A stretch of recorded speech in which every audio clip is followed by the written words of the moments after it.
അരയിൽ കച്ചകെട്ടി തൻ്റെ മുൻപിലിരുന്നവരുടെ പാദങ്ങൾ കഴുകിയപ്പോൾ ആ ഗുരു ലോകത്തെ പഠിപ്പിച്ചത് സ്നേഹത്തിൻ്റെ ഏറ്റവും വലിയ പാഠമായിരുന്നു.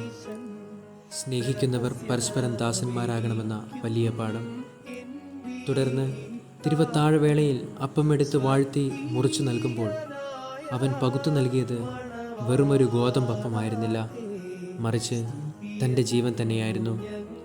മുറിക്കപ്പെടാത്ത അപ്പം ആരുടെയും വിശപ്പടക്കുന്നില്ല എന്ന വലിയ സത്യം സ്വന്തം ശരീരം പകുത്തു നൽകിക്കൊണ്ട് അവൻ ലോകത്തിന് കാണിച്ചു കൊടുത്തു.